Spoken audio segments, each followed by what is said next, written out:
शिवं केवलं भासकं भासगारं तुरीयं तमः परमादन्तहीनं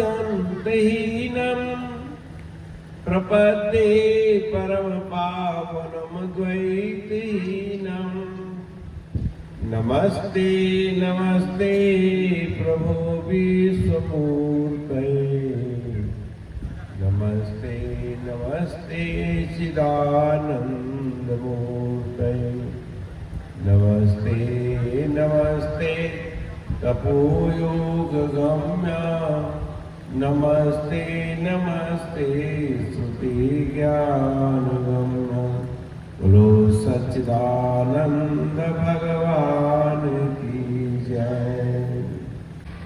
जगत नियंता परब्रह्म हाजर नाजर निर्गुण निराकार व्याप्त रूप राम और कृष्ण दो ऐसे महान हस्तियां होंगी जो हमारे आपके तरह व्यवहारिक सत्ता को अपनाते हुए गुरु के आगे अधीनता स्वीकार करें। जो मनुष्य गुरु की अधीनता को स्वीकार कर लेता है उसके अधीन सारा संसार हो जाता है।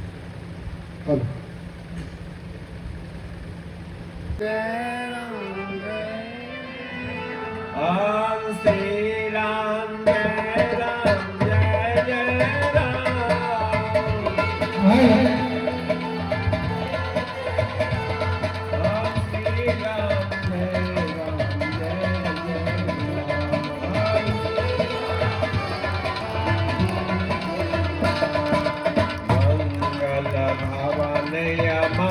मंगलहारी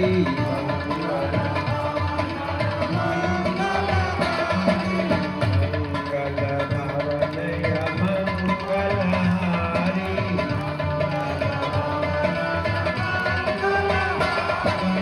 प्रभु सुदशरथ अधीर बिहारी प्रभु सुदशरथ अधीर बिहारी श्री राम जय राम जय जय राम श्री राम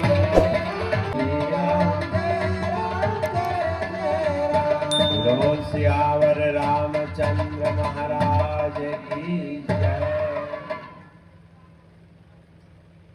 प्रभु प्रेमियों, इस संसार में सद्गुरु की उतनी ही आवश्यकता है जितना कि वंश वृद्धि के लिए माता पिता की जरूरत है। यद्यपि वो निर्गुण निराकार ब्रह्म जगत पिता है, पर फिजिकली जन्मदाता तो मानव शरीर ही है ना। इसको बंद कर दो। बिना माता पिता के योग से वंश वृद्धि नहीं हो सकती, यह ध्रुव सत्य है। ठीक ऐसे ही गुरु शिष्य के बिना अध्यात्म ज्ञान की उत्पत्ति नहीं हो सकती, यह भी ध्रुव सत्य है। आप हम लोग इस कलिकाल के व्यस्तमय जीवन में जीते हुए हरिहरगंज के गुरु भाइयों के सौजन्य से, नए पुराने गुरु भाइयों का संयोग से यह दिव्य आयोजन हो रहा है। इसके लिए आपको धन्यवाद है। और इसमें सबसे ज्यादा संकल्प काम किया तो हमारे भिखारी लाल जी का किया। आगे उनके वंशज सब गुरु भाई जितने भी आप लोग लगे हैं, अच्छा कोई लंगर की व्यवस्था है। एक गोपाल जी आए, बोले महाराज जहां जाते हैं वो सब दिल खोल के दे रहे हैं। हमने कहा इस युग में प्रत्येक मनुष्य के पास जो भी संसाधन है धन दौलत रुपया पैसा है, वो सब गरीबों की भावना की पूर्ति के लिए है। गरीब कौन है? जो कमजोर है, असहाय है। उसमें आपका बेटा भी आता है असहाय में, बशर्ते कि आपका बच्चा यह आपको एहसास करा दे उस बेटे को इतनी पैसे की आवश्यकता है, तभी तो आप देंगे। यद्यपि उस बच्चे के पूरी संपत्ति पर वारिसाना हक है, परंतु जब तक उसके अंदर बाल बुद्धि है तब तक पिताजी उससे पैसे छुपाते हैं और नहीं है नहीं का बहाना करते हैं। ठीक ऐसे ही धनवान पुरुष गरीबों की आवश्यकता के लिए भी वो ना ही ना करते हैं। क्यों? चंदा के नाम पर, सेवा के नाम पर, भिक्षा के नाम पर इकट्ठा करके उसका दुरुपयोग करते हैं। लेकिन आपके गुरु भाई लोग इस बात का प्रमाणित है, जैसा कि अभी नेताजी बता गया हमारे धरानंद जी के लिए, इस पूरे इलाका को धार्मिक फूट देने वाले जो है ये महात्मा जी हैं।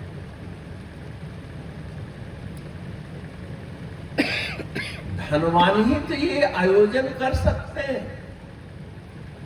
जो 2 पैसे के सामर्थ्य रखते हैं या फिर गरीब लोग 10-10 रुपए निकाल करके भी ये बहुत बड़ा आयोजन कर सकते हैं और होता है। धन का इससे सदुपयोग होता है, याद रखो। आज तुम्हारा धन तुम्हारे लिए अशांति का कारण बना हुआ है, क्योंकि वो मलिन धन है, तमस प्रधान धन बना हुआ है। उसको सात्विक बनाने के लिए परोपकार में लगाना चाहिए।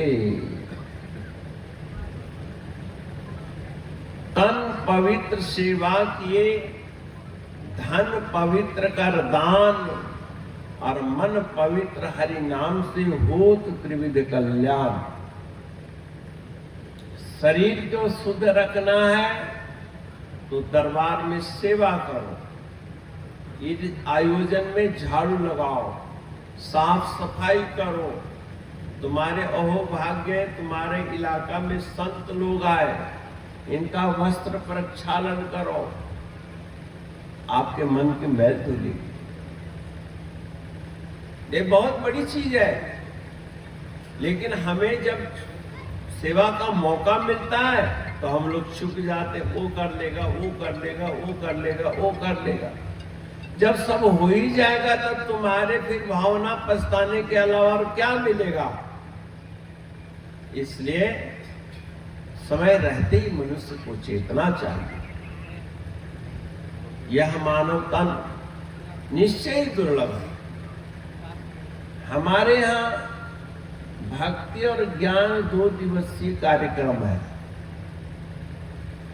आपके अंतःकरण में 2 दिशा है, एक अधोमुखी, एक ऊर्ध्वमुखी।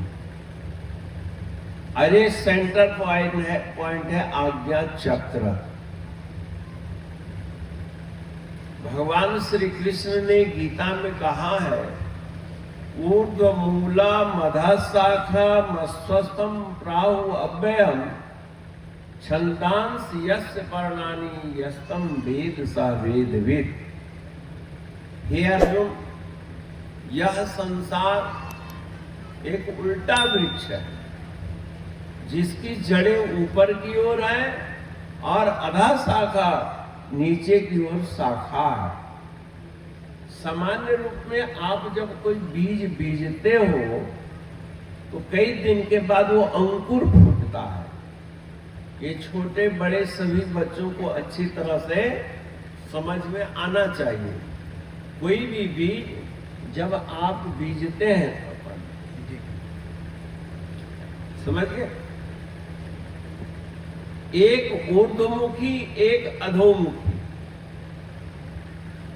बीज डालो तो दो जड़ निकलती है ना, एक अधोमुखी जिसको आप मूल कहते हैं, जड़ कहते हैं, और एक ऊपर जिसको आप तना कहते हैं, है कि नहीं? तना,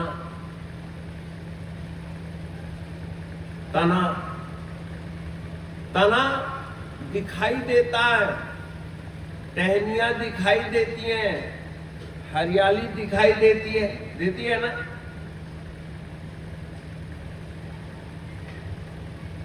और जो अधोमुखी है वो दिखाई नहीं देता।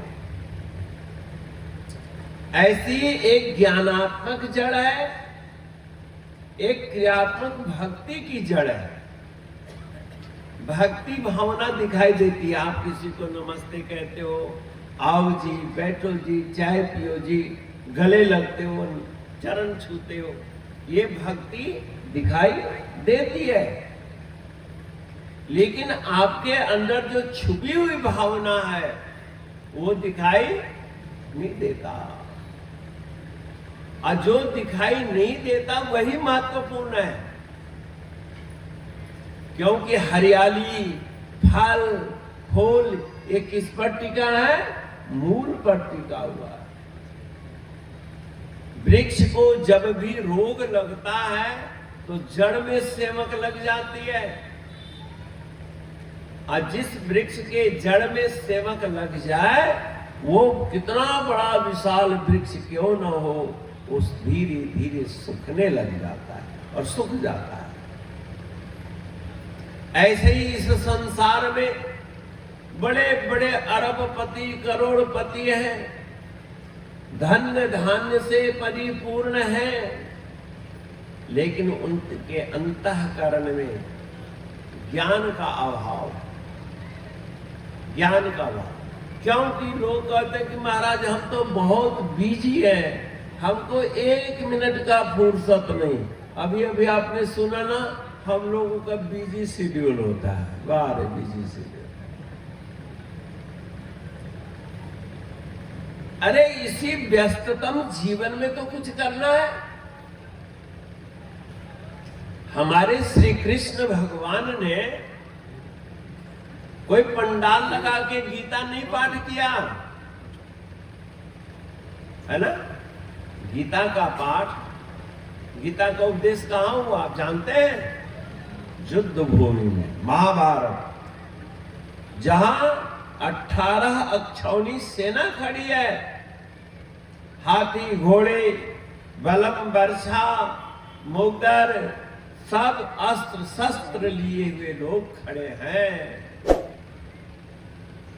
उन दोनों के बीच सेनाओं में भगवान कृष्ण ने उपदेश किया। अर्जुन ने तो नहीं कहा कि भगवान हमको यहां मैदान में उपदेश मत दीजिए। अरे जब जहां समस्या हो, जहां पर बीमारी लग गई, दवा तो वहीं देनी पड़ेगी ना। अर्जुन कहता है, मैं इन स्वजन समुदायों को देखकर प्रकंपित हो रहा हूं, कांप रहा हूं, मेरा धैर्य डगमगा रहा है, मेरे हाथ से धनुष छूट रहा है, यानी कर्म करने का जो संसाधन है वो छूट रहा है प्रभु। मैं मति से भ्रमित हो रहा हूं। जिन लोगों को मारना है, अरे इन्हीं लोगों के तो मुझे राज्य चाहिए। राज्य सुख अपने भरे पूरे परिवार में ही तो भोगा जाता है। माता हो, पिता हो, भाई हो, बंधु हो, गुरु हो, सज्जन हो, मित्र हो, सारे नातेदार रिश्तेदार आए घर में, तब तो घूम घूम के अपना राजमहल दिखाओगे। जब कोई होगा ही नहीं तो किसको दिखाओगे भाई? क्या सड़क से लोगों को बुला बुला के दिखाओगे? क्योंकि सड़क पर चलने वाले मनुष्य तो हो सकते हैं, लेकिन तुम्हारे संबंधी नहीं हो सकते। ठीक है ना। और सुख जो है संबंधी में है, संबंधों में है, और वो संबंधी लड़ने के लिए, मरने मारने के लिए सामने खड़े हैं। ये विडंबना है। तो भगवान ने भी सोचा कि अब इसको किस मठ मंदिर में ले जाकर के तप कराऊं, इस युद्ध भूमि में इसको उपदेश करता हूं। और भगवान ने कहा, हे अर्जुन, बड़े आश्चर्य की बात है, असोचयान नवसूचस्तम प्रज्ञावादांसि भाषते। न सोच करने योगियों के लिए तू सोच करता है और ज्ञानियों जैसा बात करता है। एक नशा में उन्मत्त जितना ज्ञानी बनता है ना, उतना दूसरा कोई ज्ञान नहीं छाड़ सकता। जितना एक मूर्ख आदमी ज्ञान सुनाने लग जाता है, पता नहीं कहां से ज्ञान आ जाता है उसको। एक आदमी शाम को उन्मत्त अवस्था में चला गया और राज दरबार में चला गया। था अपने मिलनसारियों का लड़का, ऐ राजा साहब, आपके कितने हाथी हैं? मैं सब हाथियों को खरीदने के लिए आया हूं। कितने पैसे गिन के बताओ मुझे। राजा बड़ा हंसा, ये ससुर को हो गया क्या?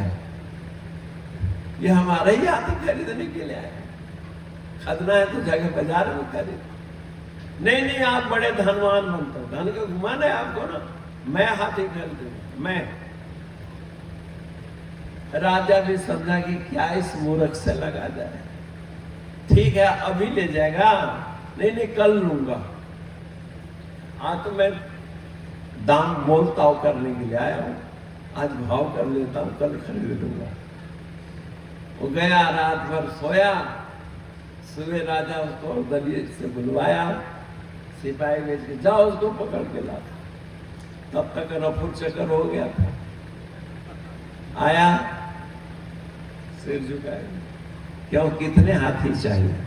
महाराज, वो खरीदने वाला रात ही चला गया था। जो हमको पैसा देने के लिए कहा था ना, वो भाई सोचना। यही हालत हम लोगों की है। जब मोह माया मोह निशा कर सो अनहारा, और देखो स्वप्न अनेक नाना प्रकार की इच्छाओं को पाल लेता है। भगवान ने कहा, न सोच करने योगियों के लिए तू सोच कर रहा है। अरे इन कौरवों के लिए सोच रहा है जिन्होंने बचपन में तुम्हें जहर देकर मरवाना चाहा। जरा सोचो, ये उन लोगों के लिए रो रहा है जो बारनावत में तुम्हें लाक्षागृह में जला ही दिया था। वो तो तुम्हारे ऊपर चाचा विदुर जी की कृपा हो गई, गुफा बनवा दी थी कि तू भाग गया है। वरना और भील जो थे 5, वो जल करके मर गए, और उन भीलों की अर्थी अस्थियों को इकट्ठा करके तुम्हारे लिए जो है अंत्येष्टि कर दी, और पिंडदान भी कर दिया, दसवां भी कर दिया, भोज भी कर दिया। ये तो द्रौपदी के स्वयंवर में भेद खुला कि पांडव जिंदा हैं। ये जो लोग कहते हैं ना कि द्रौपदी महाभारत की कारण बनी है, ये गलत बात है। अनेक कारणों में द्रौपदी भी एक कारण बन सकती है, परंतु अब बचपन में जो जहर दिया गया, क्या उसमें द्रौपदी का हाथ था? नहीं। बारनावत में जब लाक्षागृह लाख का घर बनाकर जलाने का षड्यंत्र किया, तो क्या उसमें द्रुपद द्रौपदी की कोई योगदान है क्या? नहीं, नहीं है। द्रौपदी तो बाद में आई, ये आजकल के गृहस्थ लोग भी जब भाई भाई का लड़ाई हो तो औरतों को दोषी ठहरा देती है कि जब से ये आई है ना तबे से घर में कलेश है। ले अरे तब से तो खुशहाली आई है। जब आप लोग हिंदी तो पढ़े ही होंगे, वचन कितने प्रकार के होते हैं जानते हो? कितने प्रकार का होता है? एक वचन, द्विवचन और बहुवचन। परिभाषा भी अच्छी तरह से जानते हो। लेकिन असली बहुवचन तब आता है जब बेटे की शादी हो जाती है। बहू आती है ना, पुतोह, उसको बहू कहते हैं पंजाब। वो जो बोलती है उसका क्या नाम होना चाहिए? बहुवचन। क्योंकि वो अकेले नहीं बोलती है, आपके लड़के का भी मत होता है उसके बोली में। समझ गए ना? आप तो कहते मेरा बेटा तो देवता है, बस यही कल मुई जब से आई है ना तब से हमारा घर तबाह हो गया। बार तो काहे को शादी किया था? गलत बात है। पढ़ाई लड़की को इतना जल्दी तुम दोषी ठहरा देते, कहीं न कहीं तुम्हारा बेटवा का भी मत होता है और मां बाप का तो मत होता ही होता है। गृहस्थों में चाहिए कि लड़की की जब शादी कर जाए तो उसको अपने विवेक पर जीने के लिए छोड़ दो। शादी हो जाने के बाद बेटी को रोज मायके फोन नहीं करना चाहिए। अगर फोन करना ही तो भगवान के पास किया करो, आरती के माध्यम से। वो तुम्हारे कष्ट का निवारण करेंगे। द्रौपदी जब भरी सभा में अपमानित होने लगी तो क्या मायके मोबाइल मिलाई थी? है कोई द्रुपद का फौज मंगाई? कन्हैया के आगे आवाज। अब नारायण से तुम्हारा हमारा संबंध ही कोई नहीं है। तुम्हारा सिर्फ घर वालों से संबंध है, तो घर वाले कितने दिन साथ देंगे? उन्होंने पढ़ा लिखा करके समझा बुझा करके तुम्हें ब्याह करके ससुराल के पीछ पर भेज दिया। अब अपने विवेक से तुम अपना बर्ताव अपना। और बेटे के भी चाहिए कि हर बात के लिए माता पिता से न पूछे, क्योंकि अब वो पति है। पति का मतलब क्या होता है? परमात्मा। तो पति परमेश्वरीय गुण भी तो होना चाहिए। पति को कैसा होना चाहिए?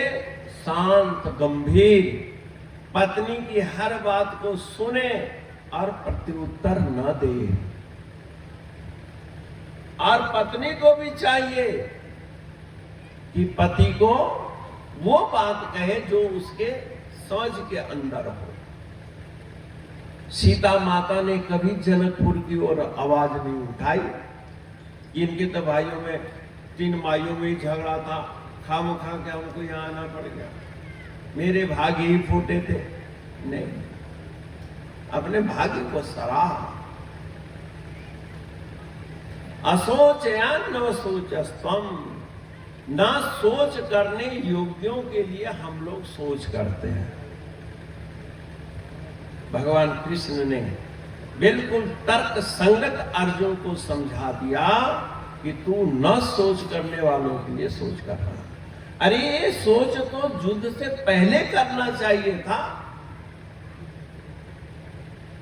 साधु बन जाते। अभी भी तुम कह ही रहे हो भिक्षा मांग करके मूल रोटी खा के गुजारा कर लूंगा, परंतु अपने बंधु बांधवों की रक्त से सने हुए राज्य का उपभोग नहीं करूंगा। और यही ज्ञान पहला होता तो कम से कम 5 साधु तो अच्छे बन जाते संसार में। नहीं? वो साधु बन जाते तो कितना बड़ा काम होता। राज ऋषि मिलते संसार को, लेकिन तुम लोक और परलोक दोनों गंवाने के लिए खड़े हो गए। और बिना मतलब की चिंता करे हो।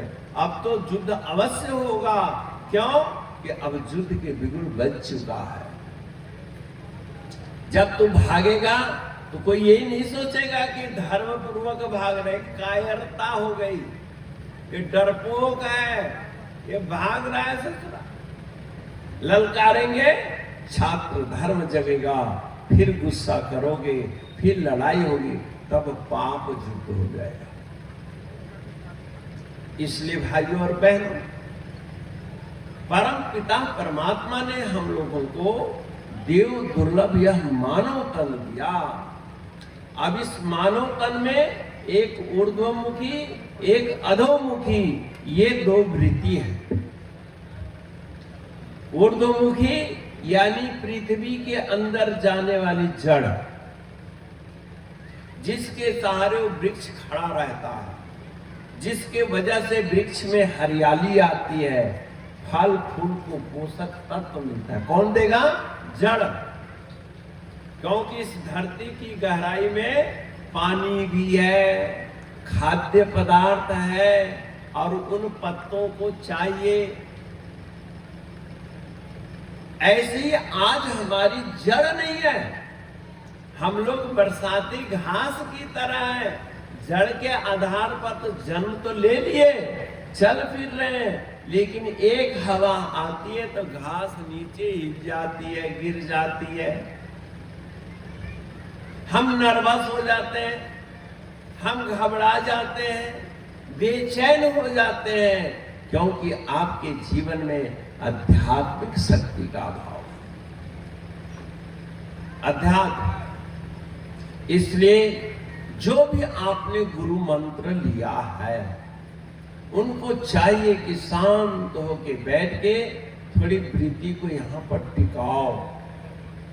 जब यहां पर वृत्ति टिकेगी तो आपके अंदर ईश्वरीय शक्ति अपने आप आ जाएगी। ये तो ऑटोमेटिक सिस्टम है। मैं एक दफा इसी गर्मी के धूप में एक वृक्ष के नीचे बैठा, उन पत्तों को देख रहा था। एक पत्ता टहनी से हरा हरा गिरा और वो कुछ ही मिनटों में सूख गया, और जो वृक्ष में लगे हुए हैं वो कोमल पत्ते सूखते ही नहीं। अब विचारणीय बात यह है, क्या वो पत्तों पर धूप की किरणें नहीं पड़ रही है? क्या उस पत्ते का पानी अवशोषित नहीं हो रहा है? हो रहा है, लेकिन पीछे से रिकवरी भी हो रही है जड़ के माध्यम से। इसलिए वो पत्ता पानी का वाष्पीकरण करते हुए टहनियों से वो रस चूस भी रहा है। ठीक है ना? लेकिन जो वृक्ष से टूट जाए वो सूख जाता है।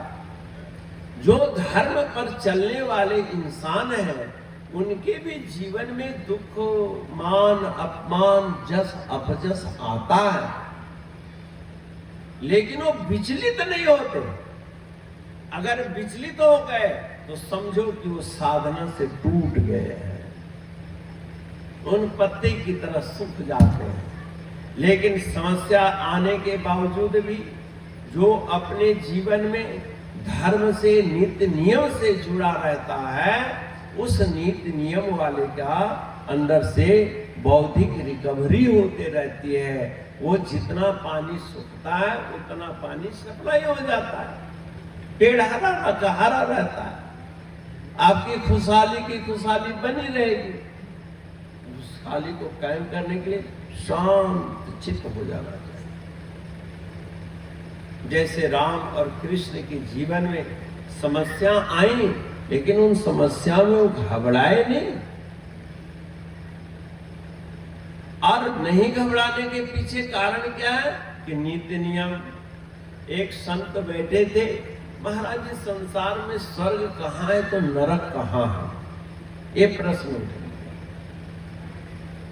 तो बोले लगे कि मुख मलिन चाखें चितान, नीच टहल गृहवासा, अनित नियम न सुमरण ध्यान, तहां नरक निवासा।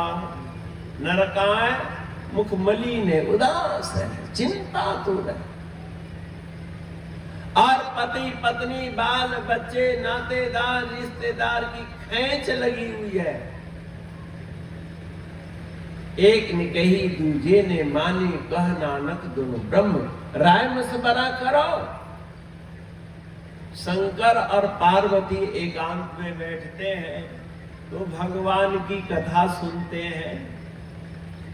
और आप पति पत्नी इकट्ठे बैठते हो तो कथा सुनते हो, कोई कथा याद आती है? तुम्हारी माँ ने मेरे को ये ताना दिया, तुम्हारे ये कहा, अरे खाना खाते समय ये सब परोसा जाता है। कभी ऐसा नहीं करना चाहिए। खाना भोजन जो है एक यज्ञ है। अन्नम ब्रह्मा, अन्न का भक्षण करते समय ब्रह्म की साधना होनी चाहिए। ब्रह्म, आप पति को खिला रहे, परमेश्वर को खिला रहे, ऐसी भावना रखो। देखो फिर जीवन में खुशहाली आती है, बरकत आएगा, खूब बरकत आएगा।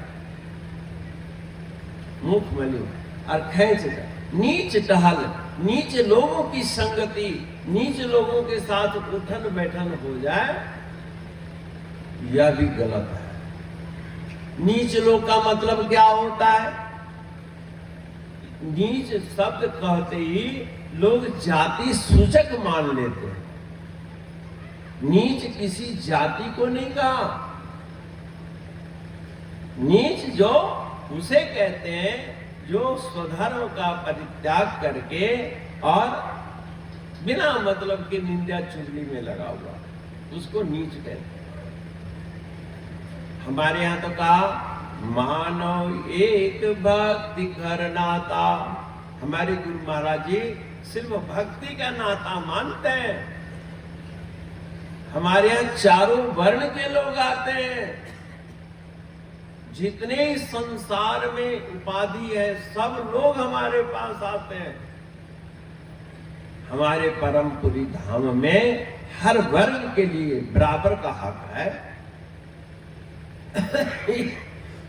इस संसार में कितना भेद है जानते हो?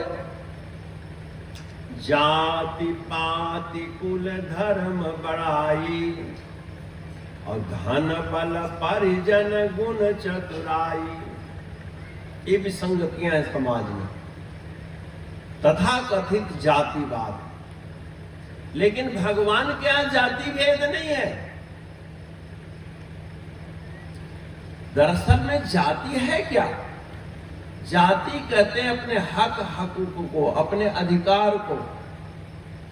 रामायण जी में ने सती जी ने सबसे पहले जाति शब्द का प्रयोग किया। इस संसार में बड़े बड़े दारुण दुख हैं, पर सबसे बड़ जाति अपमाना। जाति अपमान सबसे बड़ा दुख होता है, ऐसा लोग कहते हैं। अब सती जी ने जो जाति शब्द का प्रयोग किया, वो क्यों किया? अपने पिता के घर में किया। पार्वती तो उसी जात की है ना, अपने पिता की या पति की। तो पति भी तो त्रिलोकीनाथ परमेश्वर है, भगवान विश्वनाथ है। वहां पर जाति का मतलब है तो उस यज्ञ मंडप में अपने पति का हक नहीं देखा, वहां उनका कोई आसन नहीं देखा, अपना कोई आदर मान नहीं देखा। ये अपमान ही जाति अपमान है। यानी उस मायके में जो उनका अपना स्वाभाविक अधिकार था, वो अधिकार उनको नहीं दिया गया। बस यही जाति अपमान।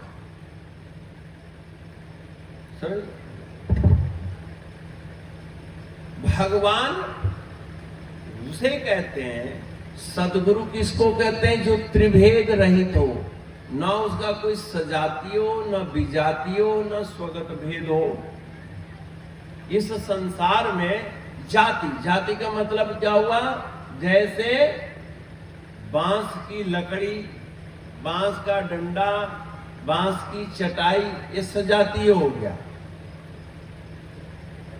एक लकड़ी की कुर्सी, एक लकड़ी की चौकी, एक लकड़ी का दरवाजा है, ये सजातीय हो गया। लकड़ी लकड़ी का हो गया कि नहीं? विजातीय क्या हो गया?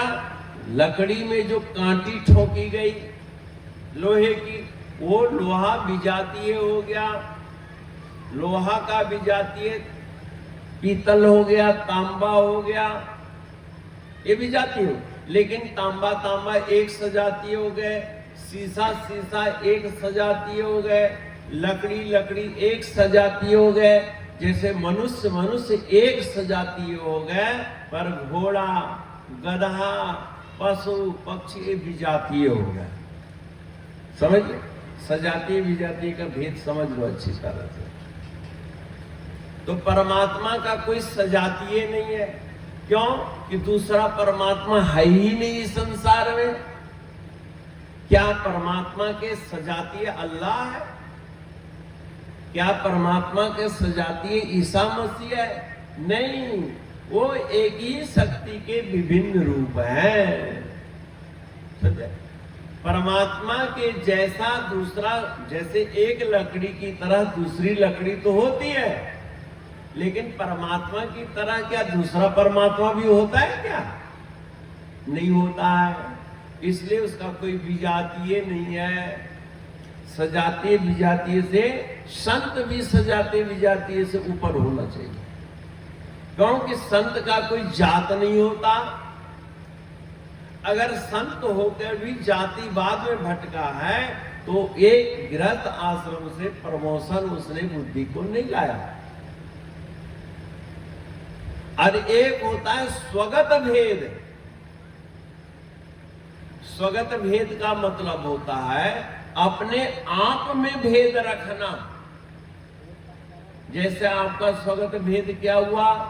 आप तो एक हो, लेकिन आप नाक और कान में भेद मानते हो। ये सूंघता है, ये सुनता है ना? विजातीय स्वगत भेद है कि नहीं? कोई आपको डंडा मारे तो आप हाथ ऐसे कर दोगे, हाथ और सिर में आपने भेद कर दिया। क्या डंडा से हाथ में चोट नहीं लगेगी? है? लगेगी ना?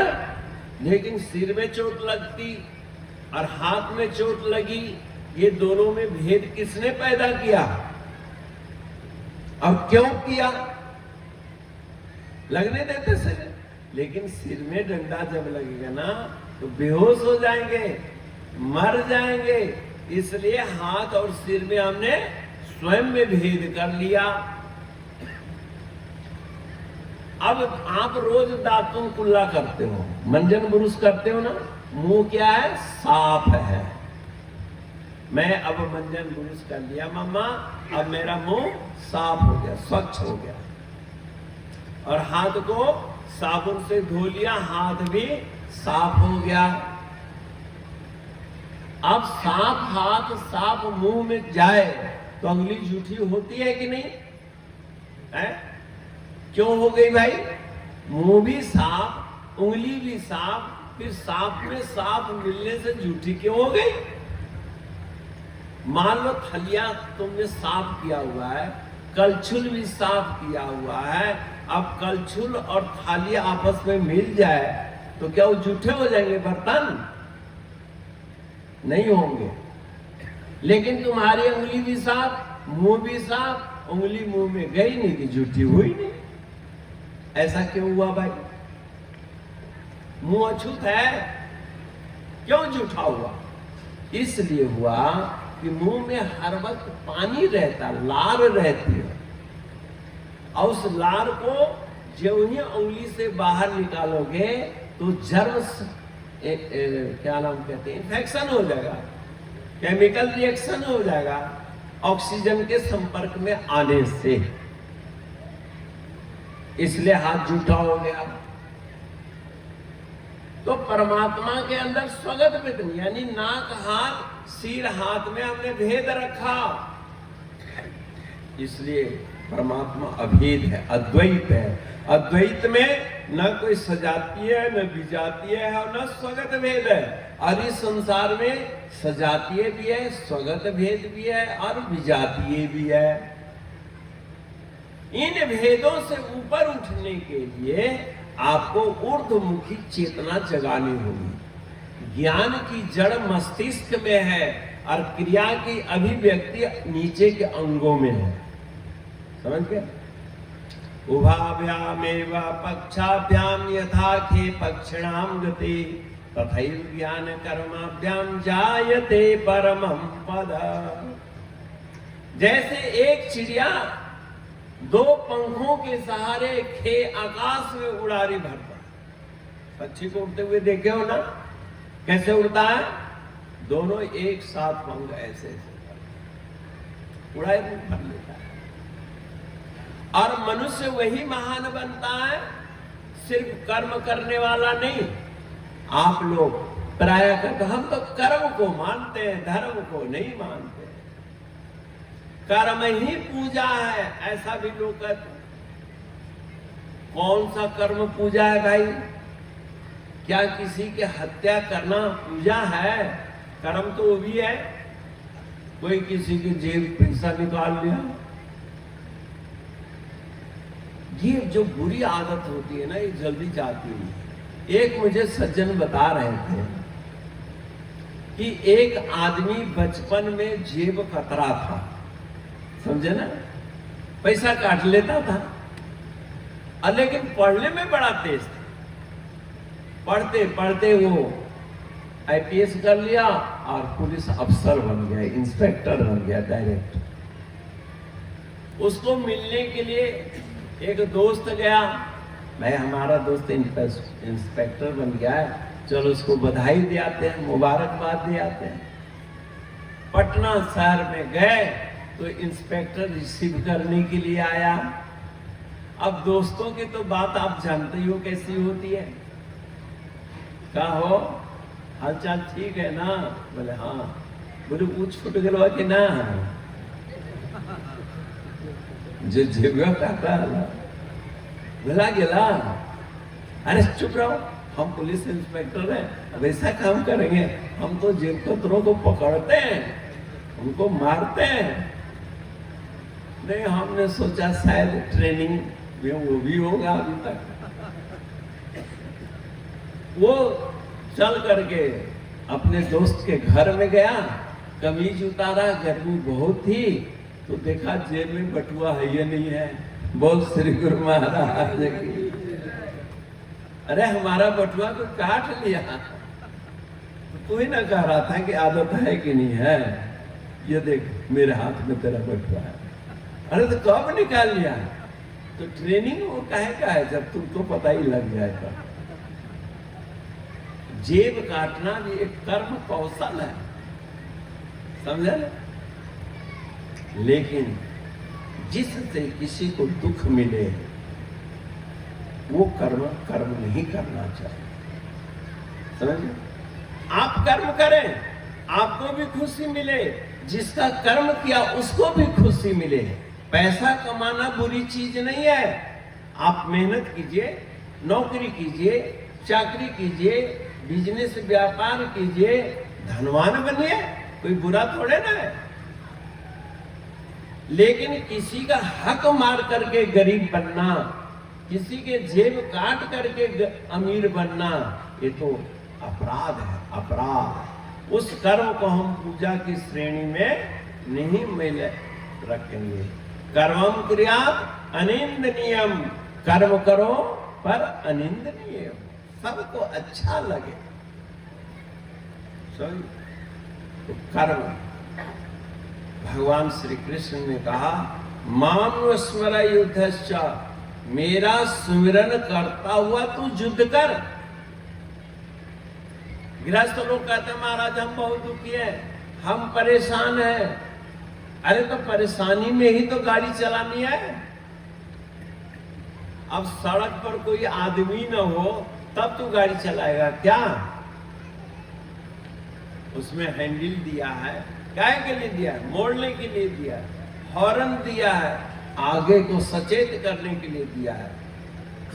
गाड़ी तेज चलाओ, लेकिन तेज चलाते चलाते ब्रेक भी तो लगाया हुआ है। लड़के कहते क्या कहे बाबूजी, जा, अरे चोट कैसे लग गया, पैर कैसे टूट गया? अरे अचानक गड्ढा आ गया था, गड्ढा आया, गिर गए। हमारी क्या गलती, गढ़ावा क्या गलती है? पत्थर से टकरा गए। क्या पत्थर अचानक आता है क्या? किसी के जीवन में गड्ढा अचानक आता है? गड्ढे तक तुम गए हो और तुम जा तो रहे थे गड्ढे में, लेकिन दिखाई नहीं दिया। और जो दिखाते हैं माता पिता तो तुम मानते नहीं हो। जवानी बेकार चली गई, क्या करें, हमने कोर्स नहीं किया, क्या करें? तो किसने रोका था? इसलिए भाई और बंधु, धर्म का मतलब सिर्फ राम राम करने का नाम नहीं है। कल ही मैंने कहा था हनुमान जी के लिए कि विद्यावान गुणी अति चातुर और राम काज करिवे को आतुर। आप तो अपने काम के लिए आतुर हो, नशे के लिए आतुर हो, आप भक्ति के लिए तो आतुर हो ही। भक्ति के लिए आतुर बनो। कहते महाराज मेरे पास टाइम नहीं है। अरे हमारे गुरु महाराज जी तो ऐसा साधन बताते हैं कि बच्चों को पेपर में क्या आएगा यह भी पता लग जाता है। आपके जीवन में कौन सी समस्या आने वाली है इसका भी पता लग जाएगा। क्योंकि संसार में कोई भी अचानक कार्य नहीं होता, याद रखो। क्या एकदम 12 बज जाता है? सुबह से 12 बजने में थोड़ा टाइम लगता है। क्या आप एकदम जवान हो गए? धीरे धीरे जवान आए। अब एकदम बरसात आ जाएगी क्या? धीरे धीरे बरसात आ रही है। हमारे जीवन में कोई अचानक काम नहीं होता। हम लोग सचेत नहीं होते, इसलिए वो कार्य जब पूर्ण हो जाता है तो हम लोग कहते अरे ये कैसे हो गया? अरे हो रहा था, तुमने ध्यान नहीं दिया, हम क्या करें? अब बच्चे बड़े हो रहे हैं, बड़े हो रहे हैं, एकदम थोड़े ना बच्चे हो जाएंगे। अगर मान लो परम पिता परमात्मा इनको एकदम अकल वाला बना दे तो तुम्हारी अकल को सुख मिलेगा? अष्टावक्र जी मां के गर्भ में थे और पिताजी वेद पाठ कर रहे थे। पाठ करते करते व्याकरण की कुछ अशुद्धि हो गई। वो मां के गर्भ से ही बोल पड़े, बाबूजी ये थोड़ा सुधार लो, ये शब्द ऐसे नहीं ऐसे बोला जाता है। उनको बड़ा गुस्सा आया। ससुरा भी जन्म लिया नहीं, अब ये से टर कर रहा है। मारा लात 8 अंग से टेढ़ा हो गया। हमारे यहां एक से एक प्रमाण है। अभिमन्यु मां के गर्भ में ही धनुर्विद्या सीख लिया। गृहस्थों को चाहिए कि अपनी औलाद को अगर महान बनाना है तो कल ही हमने आप लोगों से आगे निवेदन किया था कि खान पान को शुद्ध किए बगैर आप आदर्श पुत्र की प्राप्ति नहीं कर पाओगे। जो बच्चे तड़पते हुए मछली को देखते हैं, मरते हुए देखते हैं, दया नहीं आती, यानी तड़पने वाले को, मरने वाले को देखकर जिसके अंदर दया न उत्पन्न हो वो कोई इंसान है? लेकिन हमने ही तो अपने बच्चों को निर्दयी बना दिया। और जब आपने बच्चों को निर्दयी बना दिया तो आप पर दया क्यों करे? क्यों करे? इसलिए दया बनाओ। जननी जने तो भक्त जन, या दाता या सूर, नहीं तो जननी बांझ भली काहे गवावे। दाता बनाओ, देने वाला बनाओ। संत आए, बच्चों से सेवा करो, करवाओ। बच्चों से कहो बेटा पंडाल में सफाई करो। मान लो पंडाल नहीं है, अपने मंदिर, घर के मंदिर बच्चों से सफाई करवाओ। नित्य नियम करवाओ, लेकिन नहीं, ये बच्चा है, ये नहीं करेगा, ये सब तोड़ ताड़ देगा। अरे एक दफा बर्तन टूटेगा, 2 दफा टूटेगा, ठीक रखेगा। बच्चों को भक्ति की ट्रेनिंग दो। भक्ति जो है अभिव्यक्ति है। एक लड़की थी, परोपकारिणी थी, माँ बाप से सीखी हुई थी कि घर में जो आए उसको कुछ न कुछ देना है। समझ गए? क्या करना है? कुछ न कुछ देना है। एक संत अपने शिष्य के साथ भिक्षा स्वयं मांग रहे थे, तो एक लड़की आई, माँ बाप सब मजदूरी करने चले गए। लड़के ने कहा कि महाराज मेरे घर में कुछ नहीं है। अरे बच्चा कुछ तो होगा। नहीं महाराज, माँ बाप मांगने गए, कमाने गए, लाएंगे तो खिलाएंगे, अभी तो हमारे घर में कुछ नहीं है। महात्मा जी ने आंख बंद करके देखा, कहा कि बेटा तेरा बेड़ा है, आंगन है ना? बोले हाँ। आंगन में मिट्टी तो है? बोले हाँ। बोले पूरब और उत्तर के कोण से थोड़ी मिट्टी निकाल के दे दे, एक चुटकी, ताकि गड्ढा भी ना हो, मिट्टी दे दो। मिट्टी ले ली, आगे गए। चेले ने पूछा, गुरुजी आपने इससे मिट्टी क्यों मांगी? क्या मिट्टी की कमी है हमारे आश्रम में? चारों तरफ मिट्टी ही मिट्टी, मिट्टी ही मिट्टी है। बोले बेटा तू नहीं जानता, इसको देने का संस्कार बनाया। आज ये मिट्टी देगा तो कल को और भी पदार्थ देगा, इसलिए बच्चों को देने की आदत डालो, कुछ न कुछ दो। पंजाब में एक बहुत अच्छी आदत है, जहां यज्ञ होता है वहां दूध खरीदना नहीं पड़ता। गांव में सब्जी खरीदनी नहीं पड़ती है। लोग जिसके घर में गाय हो अपने आप दूध ले आते हैं कि मेरे दूध संत पिए। भंडारा है, सब्जी लाओ, ताकि भंडारा में सब्जी लग रही है। लोग तेल साबुन ले आते थे, इनके कपड़े धुलेंगे। सेवा का मौका ही तो है। अरे मैं आपसे नहीं कह रहा हूं, ये श्रीमद् भागवत में वेद व्यास जी को श्री नारद जी महाराज ने पिछले जन्म का चरित्र सुनाया। क्योंकि सुबह जब वेद व्यास जी उठे थे, सरस्वती नदी के किनारे बैठकर बड़े उदास थे। नारद जी आए, खड़े होकर अभिवादन किया, जो भी पाद प्रक्षालन करना था पैर धोया, आरती करी। नारद जी ने पूछा, ऐ वेद व्यास आपका शरीर और मन संतुष्ट तो है ना? हमारा शरीर तो संतुष्ट है पर मन संतुष्ट नहीं है। मन से मैं परेशान हूं। मैं क्यों परेशान हूं मुझे कुछ पता ही। तब नारद जी ने कहा, आपने महाभारत जैसा ग्रंथ लिखा, चारों वेदों का विस्तार किया, 6 शास्त्रों पर प्रकाश डाला, लेकिन भगवान का बाल चरित्र का वर्णन नहीं किया। ये दूसरे धर्म वालों को जानना चाहिए, जो ईश्वर के अवतार को नहीं मानते हैं। अरे मानवीय सुख, मानवीय बुद्धि का तो सदुपयोग ही प्रभु के चरित्र महिमा में है। हमारे भगवान ने बाल लीला के माध्यम से लोगों को सुख दिया है, आनंद दिया है।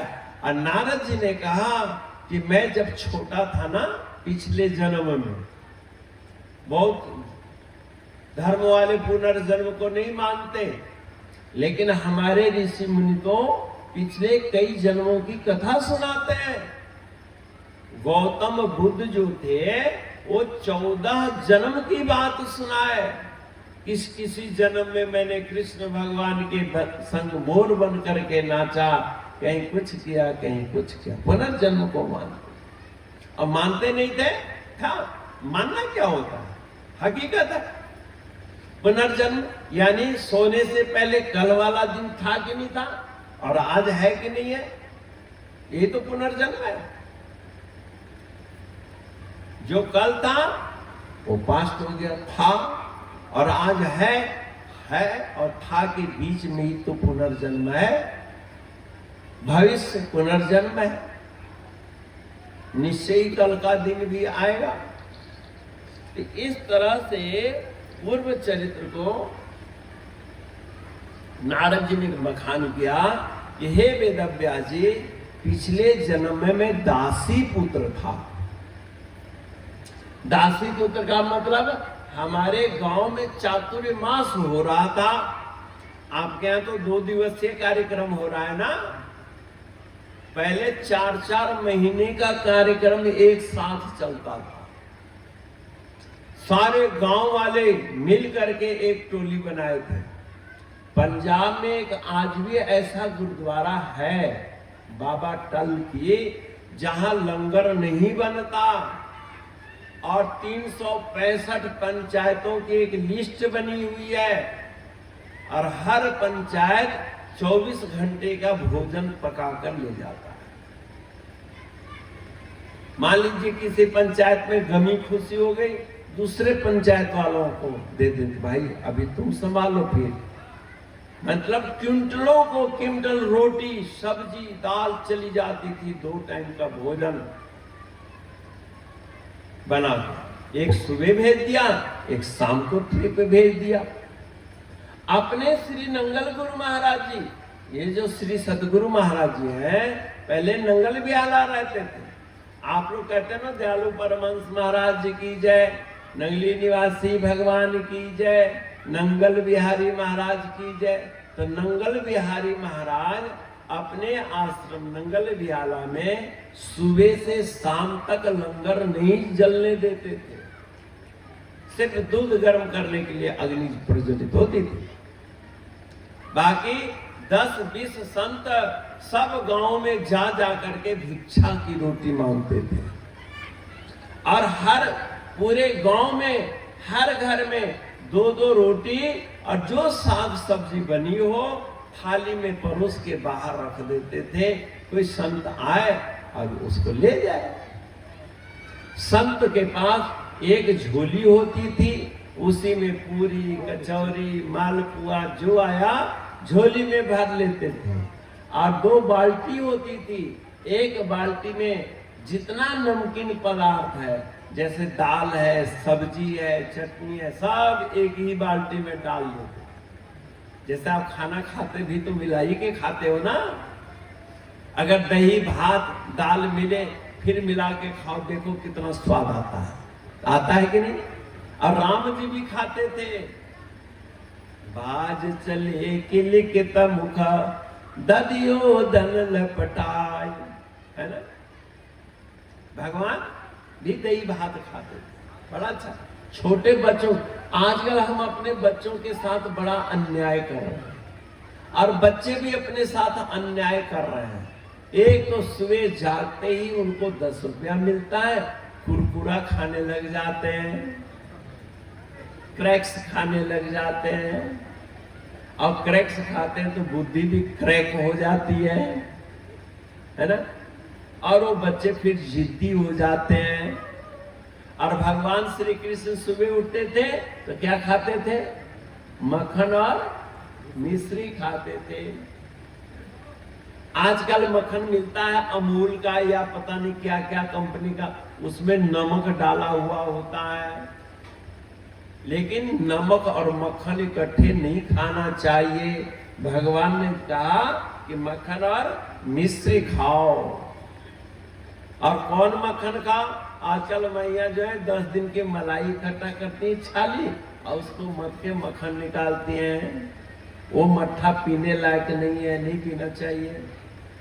दही का मट्ठा पियो, ठीक है, घी है इस्तेमाल करो, लेकिन मक्खन तो दही का ही शुभ माना गया। आप 1 किलो 2 किलो दूध लाइए, बड़ी महंगा है महाराज। अरे शराब से ज्यादा महंगा थोड़े ना है, मांस मछली से ज्यादा महंगा नहीं है, समझे। गाय पालो, सामूहिक रूप से पालो ना महाराज, गोमूत्र कौन करे। तो फिर दूध कौन देवे तुम्हें? दूध, अच्छे दूध की भी कामना मत करो। मैंने कल कहा था ना कि कयाधु अपने पति से मिलने से पूर्व उनकी मानसिकता को शांत कर दी। कैसे? नारायण जपवा करके कितने दफा जपवाई? 108 दफा। और कैसे जपवाई? तू का बहाना से। हे पतिदेव, आप कैसे आ गए? अरे क्या कहूं देवी, विष्णु के दूत वो तोता बन गया है और नारायण नारायण जप करना। श्रीमन नारायण नारायण नारायण श्रीमन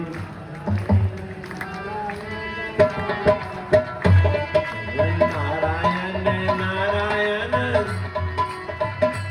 श्रीमन नारायण नारायण नारायण। बोलो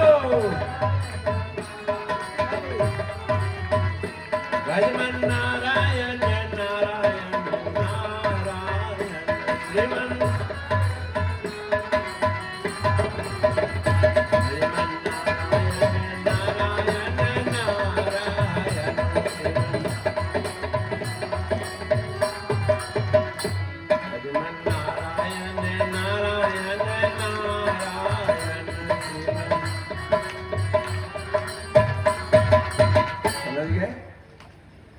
नारायण के जप करने से हिरण्यकश्यपु के अंदर दैवत्व की भावना जग गई।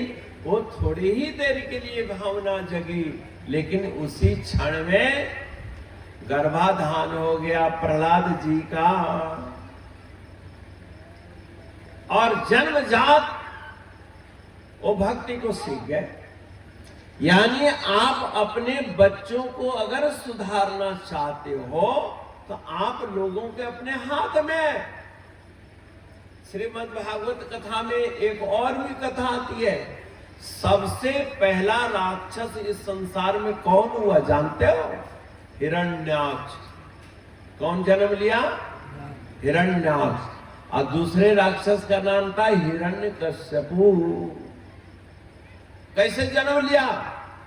उसमें माता की गलती से। समझिए, संध्या काल में ऋषि तप कर रहे थे, कश्यप भजन अभ्यास कर। देखो, हर गृहस्थ को चाहे जीवन में कितनी व्यस्तता क्यों न हो, साधना का परित्याग मत करो, मत करो। क्या आप भोजन का त्याग करते हो? कोई ना कोई टाइम तो निकालते हो।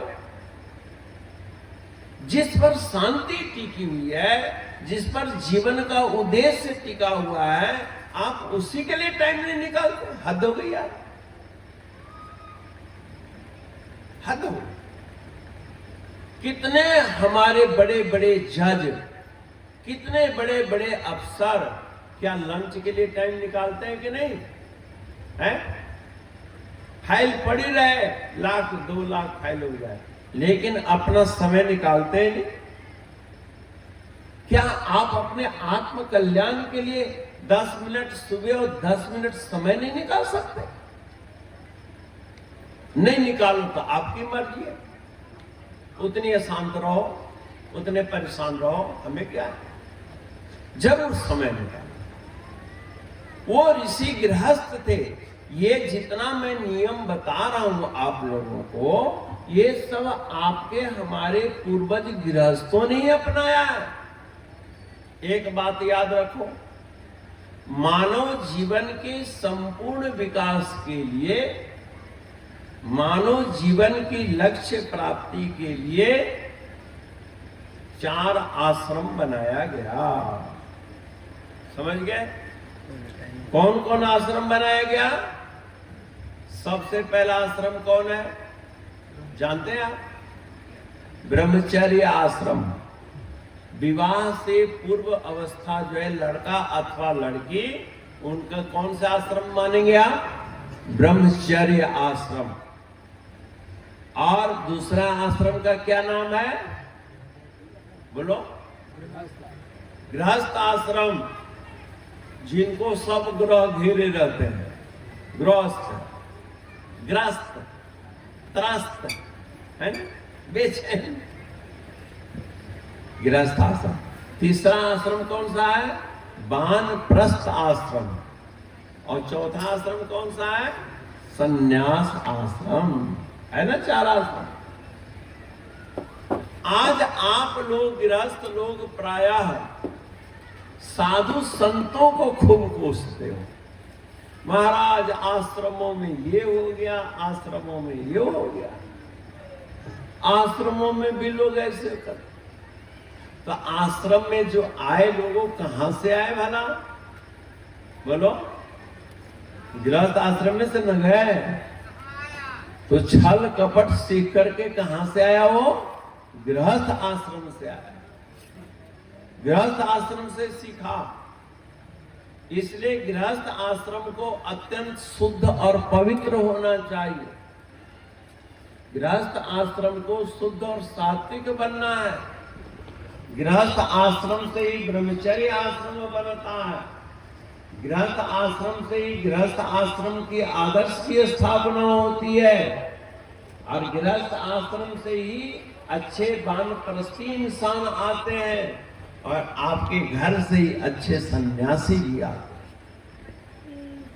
और इस अच्छापन को लाने के लिए आपको नित्य नियम करना पड़ेगा। कश्यप ऋषि साधना कर रहे थे और अभी सूर्यास्त हुआ नहीं था और इतने में उनकी स्त्री जो थी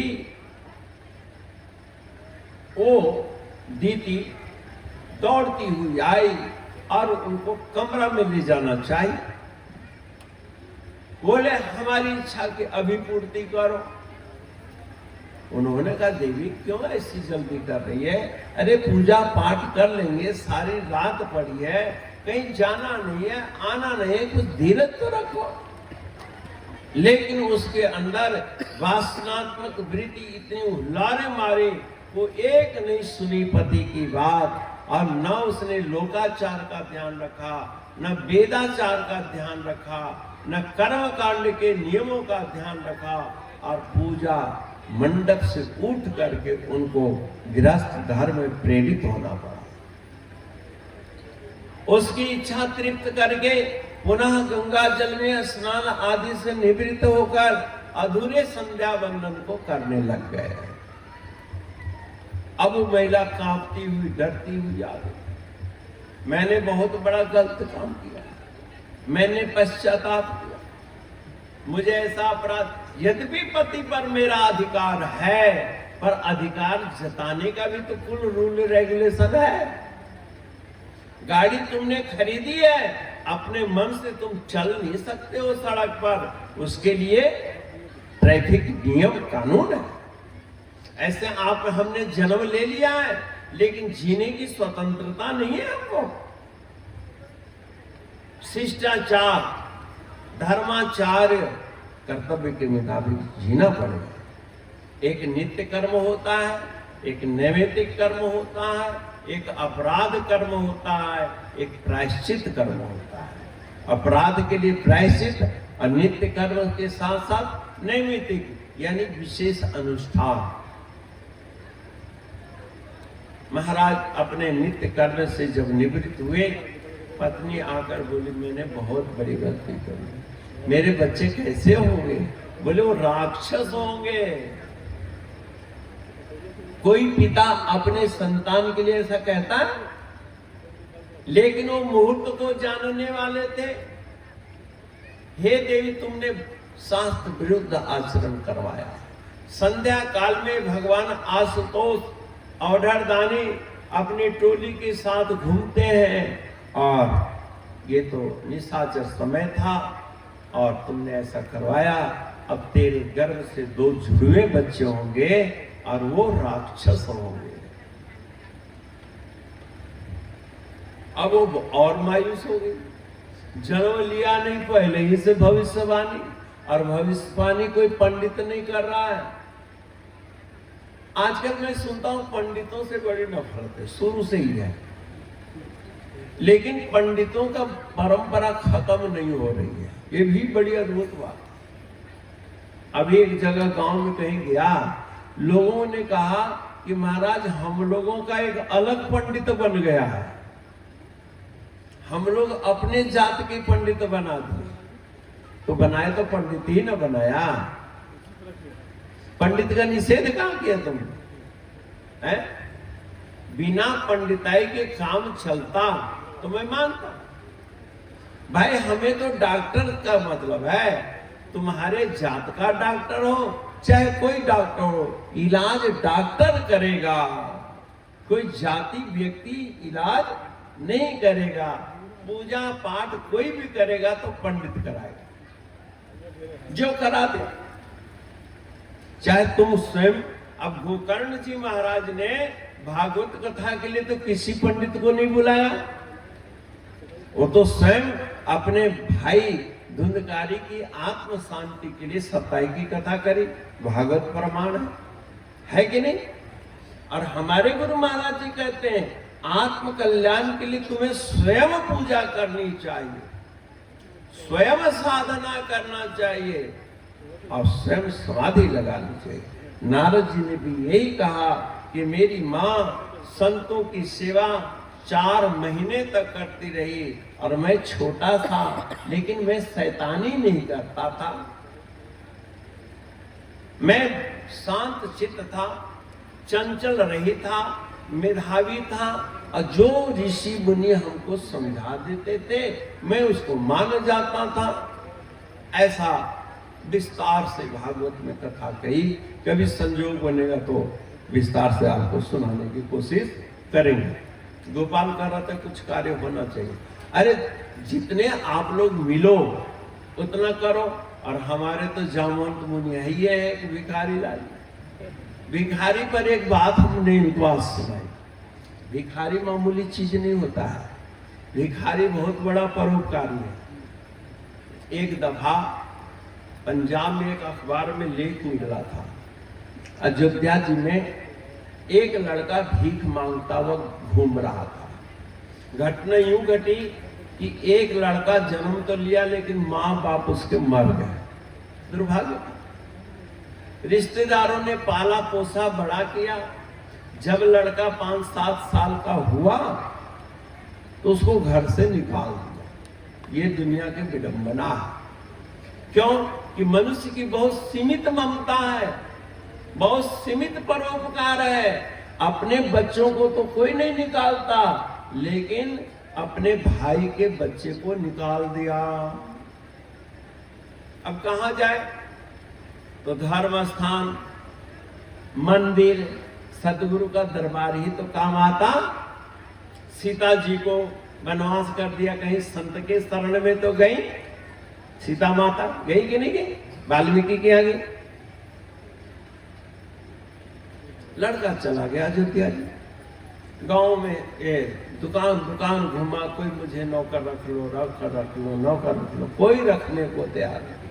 किसी ने उसको खाना तक नहीं खिलाया, पानी तक नहीं पिलाया। लड़का तड़पता रहा, क्या करता? तो दूर एकांत में एक भिखारी भीख मांगकर लाया था और रोटी सब्जी खा रहा। कौन? भिखमंगा। उस भिखमंगे के पास वो लड़का चला गया।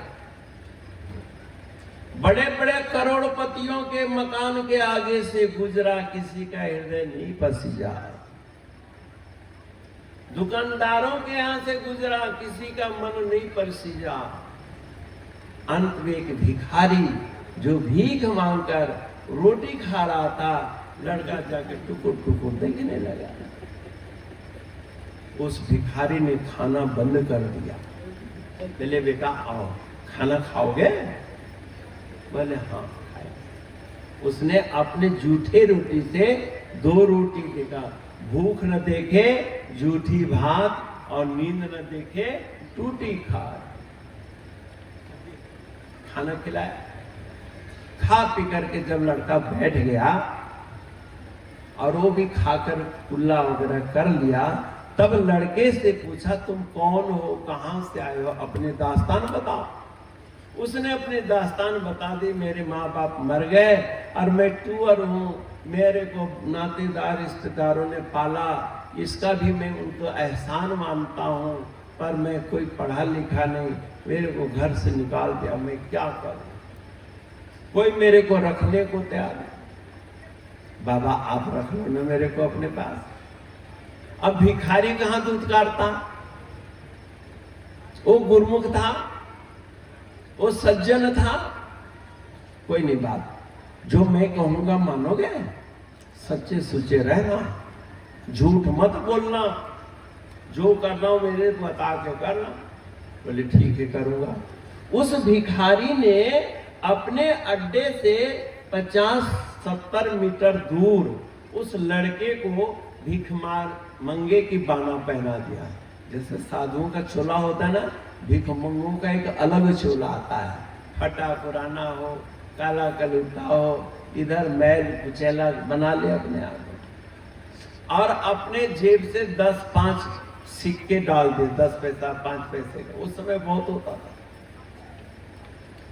राहगीर जाए और 5 पैसा 10 पैसा उसके ऊपर डाल दो, हो गया क्या?